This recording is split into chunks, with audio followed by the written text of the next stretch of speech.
What's up, everybody? Welcome back to another Wisdom Girl and Wise Woman show. It's your girl, Wisdom Girl, aka Carmel Miller, and this is. Hey everybody, I'm Wisdom Girl. I'm not Wisdom Girl, I'm Wise Woman. Leslie Christie. Sorry for that little fuke, Wisdom Girl. Well, today is going to be a very special show, Yeah. and no, it's not that we're having any guests over, but um, this, as we know, next week is Christmas. Mm. Well, Christmas, yeah, Christmas, and today you know all those usual Christmas songs that you hear every once in a while, Mm. and we are going to be breaking them down about the meaning behind them. So, Yep. anyways, music is one gift everybody gets for Christmas. I mean, everybody. And it comes to us from every sound system, every store, every radio station, and tons of streaming service playlists. Spotify, Apple Music, iHeartRadio, Pandora, and that's all I know. Oh, and YouTube Music. And it is full of delightful sounds from jingle Mhm. bells to the joyful holiday hymns that we hear on the regular radio and Mhm. sing in church, and its impact is growing. Last year, holiday songs made a deeper impression on the pop charts than in any time in history. Mhm. So basically, during the peak week, nine of the Billboard top 10 songs had a seasonal theme. Mm. Okay. And no, and that's pretty impressive. Just saying, it's really It impressive. So, is. however, you might be surprised about the incredible history behind the popular songs and carols, such as Jingle Bells, White Christmas, and Silent Night. Mhm. What if we knew these famous songs came about? What inspired the authors to first write down the lyrics? Stick with us and tag some people, because we're about to give you the Christmas song breakdown. Break down, break down, break down, break down. Now, before you get started, Wisdom Girl, let me just give Sunday's Best a shout out. Thank you so much for being with us this afternoon. We know in this holiday season, people are busy, so we don't take it lightly when people, join us and be with us live. Thank you so very much. Second, let me just say this is like the episode of bloopers. First, I messed up with the flyer, with that, and then your microphones are falling out your ear, and you might hear some feedback from Wisdom Girl because her laptop just wants to participate in this particular episode. So might hear some notification sounds, whatever. But just hang with us because we got a lot to share, and it's gonna be fun. Well, the first one is Jingle Bell.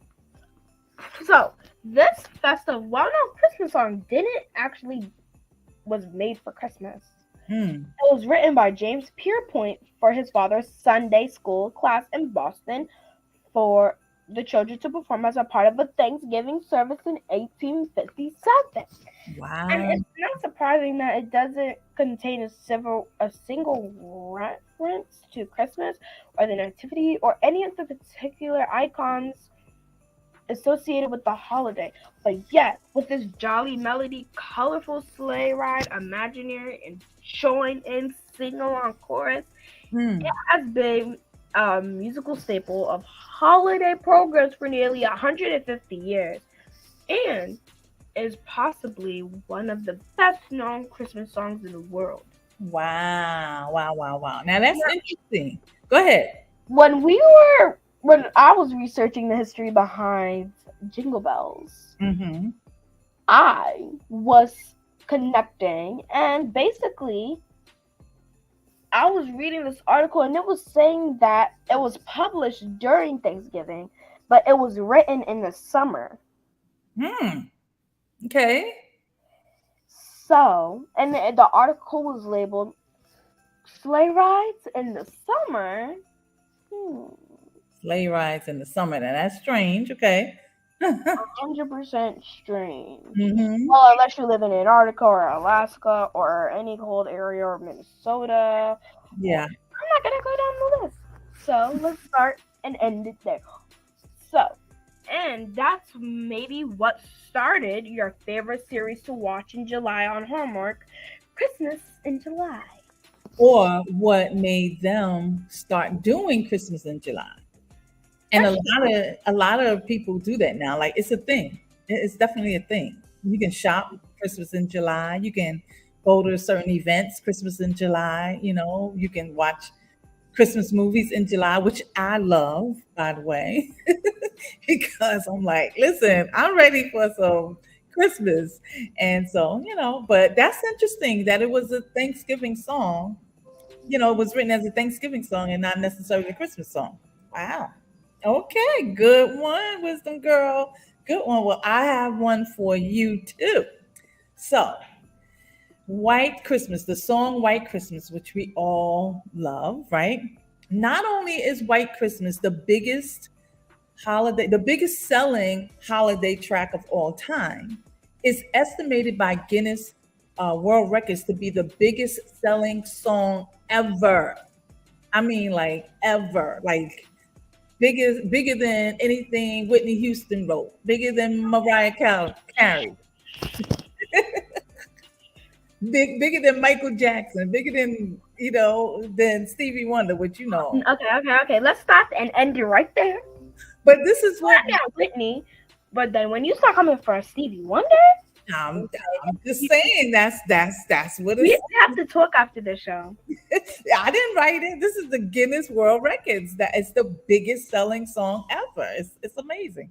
So with estimated sales of more than 50 million, it beat out the number two song by some 17 million copies. And that number two song was Elton John's Candle in the Wind in 1997, which was his tribute to Princess Diana. Wow. Now, Irving Berlin, a Jewish man, wrote the classic, and Bing Crosby sang it in the 1942 movie Holiday Inn, which, by the way, I love to watch. And initially, the song style and flavor was an ode to the longing that the American military felt because they weren't, it was their first holiday away from home. So, they were feeling something because they were serving in the Pacific during the Pearl Harbor attack. And so 33 years later, the song marked the end of the Vietnam War after it was played by the American radio service to signal troops to make their final evacuation. So how did White Christmas go? I'm dreaming of a white Christmas, just like the ones they used to be. Don't ask me the words. I don't know. I don't remember. I don't recall. But yeah, it's the oldest song. It's the most selling song ever. It's amazing. And it was written by a Jewish man. By the way, we found out that a lot of the Christmas music that we sing and love were written by Jewish people. Wow. Didn't know that. And you're going to be surprised by one that we're going to get to in just a second. Okay.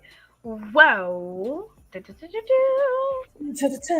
song Last Christmas, according to the song Last Christmas, first of all, before I even get into that, Last Christmas is one of the most emotional Christmas songs that you can ever hear. And the reason why it's so emotional is going to be said in what I'm about to say. So, according to the fans of Smooth Radio 97.108, the song Last Christmas was the overwhelming winner of their Best Christmas Song poll. The song was recorded by British pop duo Wham! In December of 1984. And the song has nothing to do with Christmas. I mean, nothing. Wow. It mentions Christmas, but it has nothing to do with Christmas. And it's mainly about a failed relationship and coming face to face with them a year later. Only the phrase last Christmas, when the relationship comes to a head, actually refers to the festive season. And Hmm. the song was written by a group member, George Michael, who sadly passed away on December 25th in 2016 due to some liver complications. Wow. So this song, Last Christmas, that we sing, Last Christmas, I I gave gave you my heart, but the very next day you gave it away. This year, to save me from tears, I'll give it to someone special. I don't even know you be knowing all the words. Once bitten and twice Wait, shy. hold on. You breaking it down. Go ahead, break it down. Break it down. But it was not a Christmas song. That's amazing. Yeah, You sing it during Christmas, but it's not a Christmas song. That is crazy. The things you learn when you do research. Wow. Okay. Here's one. It's a little lengthy, but y'all stick with me. It's a little lengthy. Silent Night. Now we all know that song. We all sing it. We all love it. Silent Night, right? Perhaps it's the most beloved of all the Christmas carols that we sing, right? And it was written by a priest, and it was hastily arranged by a church organist who had to improvise, right, on the guitar because some of the parts of the organ had rusted out and they couldn't use the organ. So the priest, Joseph Moore, had written the words previously, and then the organist, Frank Gruber, mapped out the melody shortly after that. Now, and the song kind of came about before its first performance on Christmas Eve in 1818. That's how long the song has been around in an Austrian village. So it went on to become a worldwide standard.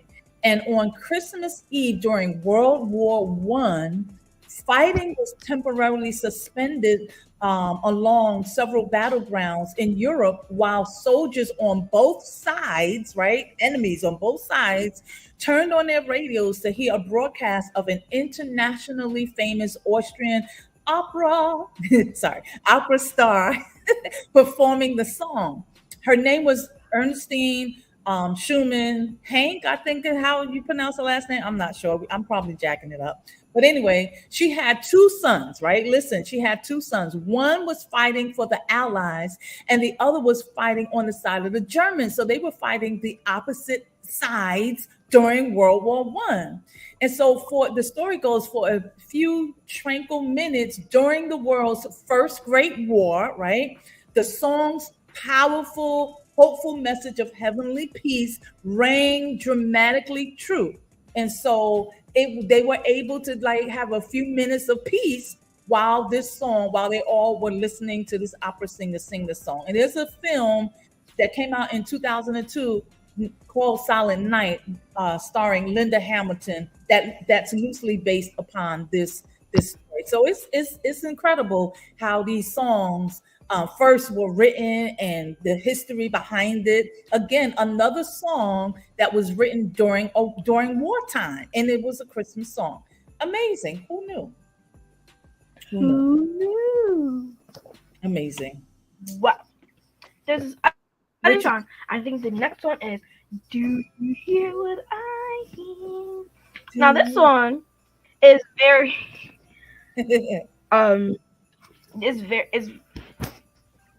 is trying, I can't even explain it. So, the "Do You Hear What I Hear" song was written in response to the Cuban Missile Crisis in 1962. Wow. And according to the Atlantic, as Americans nationwide anxiously listened to the radio in fear of impending nuclear attack, Noel Rangney and his then wife, Gloria Shane Baker, wrote the classic Christmas song, "Do You Hear What I Hear?" And it evokes a message of peace for people everywhere, which makes perfect sense considering the political climate which it was written. Wow. So this song was not written like over 100 years ago, like most of these Christmas songs. It was written about 61 years ago. Yeah, 1962. That's like around the corner from the year I was born. Okay. Wait, why? Why are you silencing me? What happened? Don't expose your age like that. Oh, There's a lot of mathematicians watching. okay. But you know what?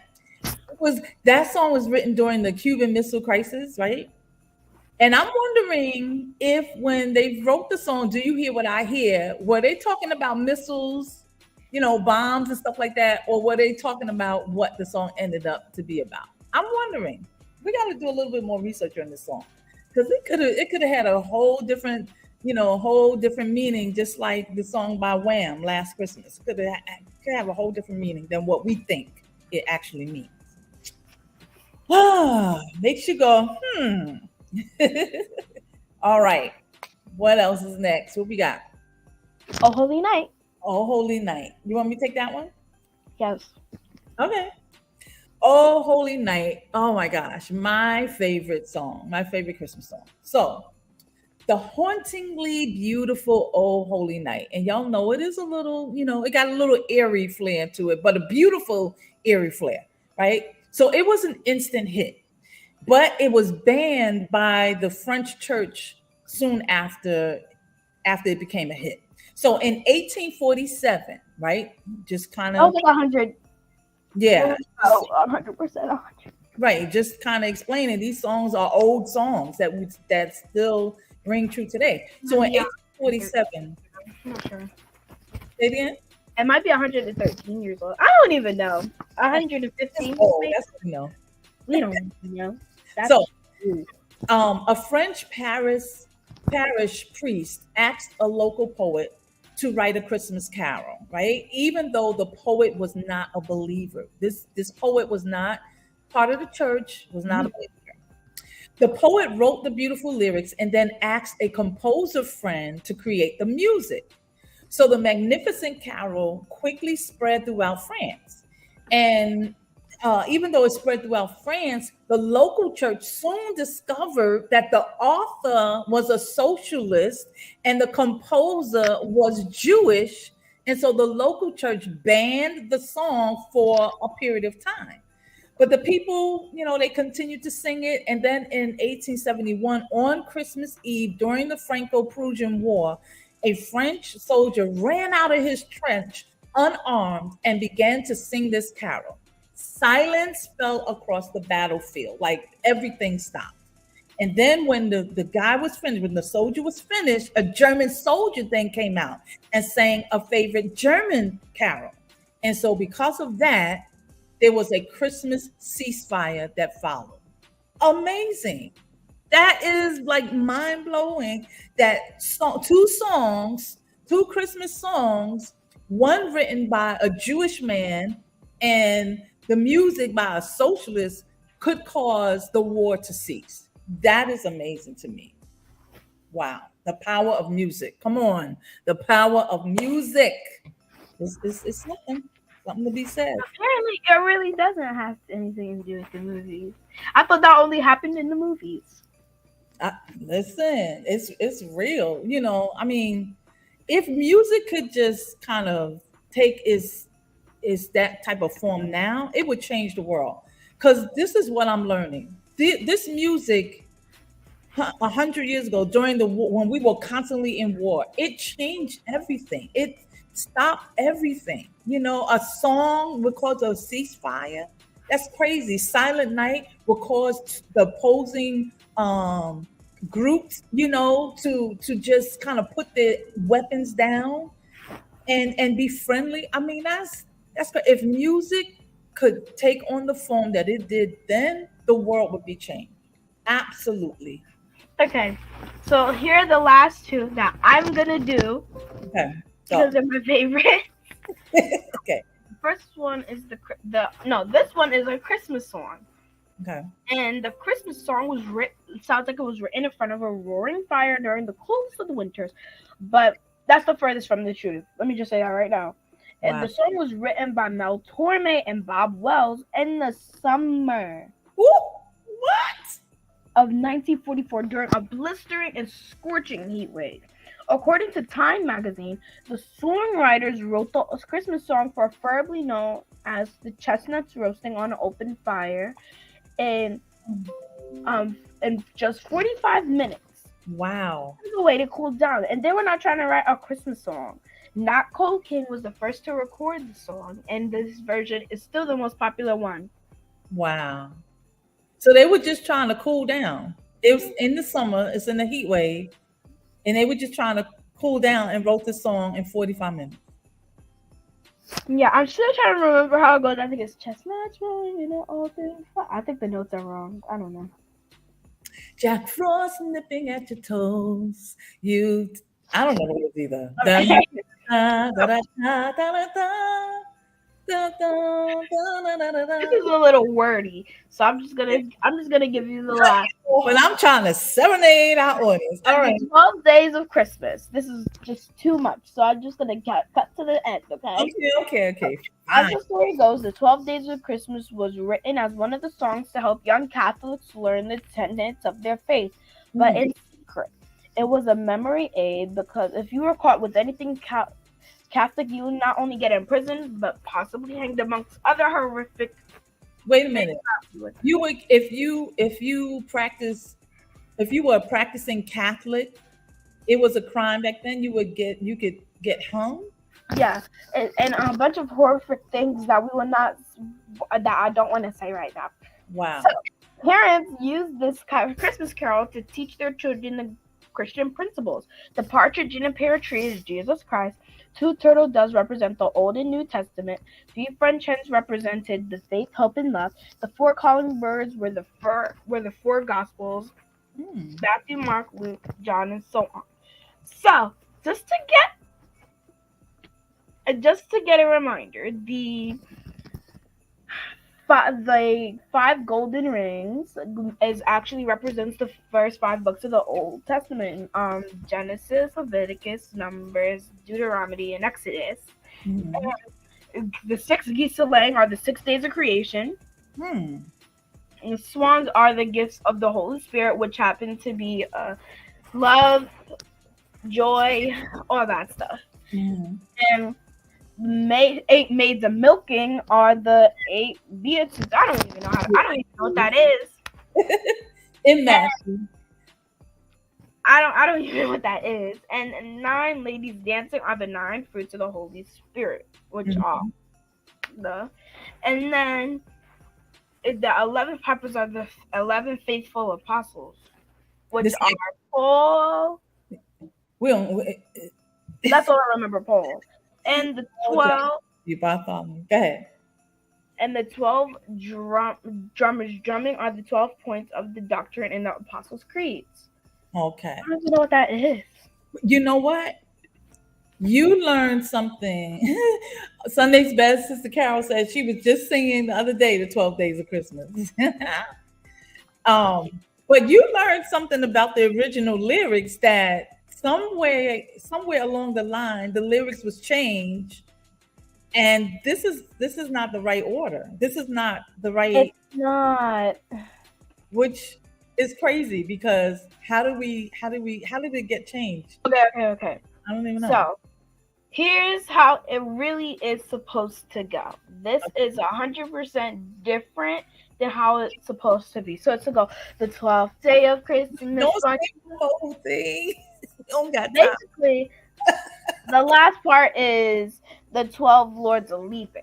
That's but the wait, last. bring it down from 12 to 1 so we'll know. Okay. 12 lords of leaping. When we say 10 lords of leaping.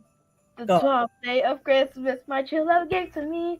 12 lords are leaping, 11 ladies dancing, 10 pipers piping, 9 drummers drumming, 8 maids are milking, 7 swans are swimming, 6 geese are laying, 5 golden rings, 4 collie birds, 3 French hens, 2 turtle doves, and a partridge in a pear tree. All right. So basically from 5 down, or no, from 7, 8, 9, 10, 11, 12. Half the song is wrong.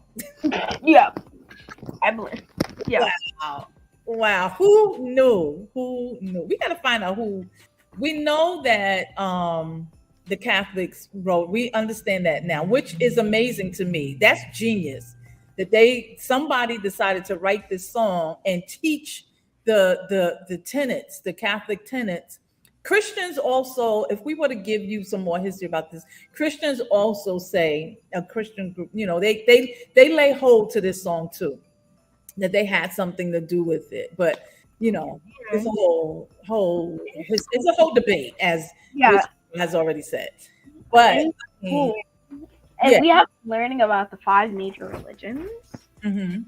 and they are Hinduism, Buddhism, um, Jewish, um, Jewish,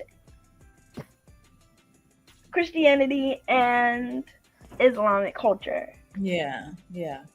And so with this song, the cat within Christianity, because they kind of group Catholicism with Christianity, although that's a whole nother conversation. It's not really the same. But I think my whole point is, I think it's genius that they use the song to teach the children about their beliefs. And And you know so what's crazy? Everybody was singing that, and they didn't even know. they know. I mean, we have fun with it as a family. When we sing the 12 days of Christmas, we change the words, and everybody kind of throw on what they want to throw in. But who knew? This is like great information. This is amazing. This is absolutely amazing. What's the name of the song that says Mary? Mary, did you know? That your baby? Mary, did you know Mary, that? you know. Mary, did you know that your baby boy will one day walk on water? Yeah, that's a powerful song too. We could have chosen. It's so many, so many, so many. As you started, you were saying that Christmas songs are in the top 10 Billboard, songs. They rank very high during the season, and people are coming out. You know what? Not only are people coming out with new music and new music and new music, but new movies. Oh my God! Every station Oh, has. Ebenezer Scrooge movie came out, Did it? and on Netflix, and I really like it. Wow. But I'm saying, like, every channel, it used to not be that. It used to be Hallmark was the go-to, and then Lifetime. Now every channel has Christmas movies. And now I feel like, can we go back to the movies that tell a story? I mean, does it always have to be a love story? That's just me. I love Christmas movies, but I'm getting tired of the same plot, same story. I'm just saying. What you Yeah, I say? don't know what I'm saying. I'm saying all I'm trying to say is that that's the reason why they do that is because that's the point of Christmas. What, a love story? I mean, I No, guess. love. Period. Oh, That's the whole point of Christmas. Love. yeah, you're right. You're right. All What do right. you think? What do you think God brought when Jesus was born? Love. All right. All right. Always wisdom girl, always dropping the nuggets. Okay, I see it. I see. But I don't understand I know you're gonna have something to say. I don't understand the whole princess, the whole royalty thing with Christmas. The Princess Switch and Not the the Christmas movie itself. Just the whole idea of the royal that has become big, like these royal movies surrounding Christmas, around royal families. I I don't know. think they just want to explain how royals celebrate Christmas. I think that's just. Yeah, I I think guess. But go ahead and make that announcement that Sunday's Best just put in the chat, and then we gotta wrap it up. you go. Okay, you read it. You read it. All right, so I'm gonna call him Little Kevin because that's just they own my baby. So Kevin Stays, who is a member of our church, Kingdom Church International headquarters. He is in a movie called The Boy Who Saw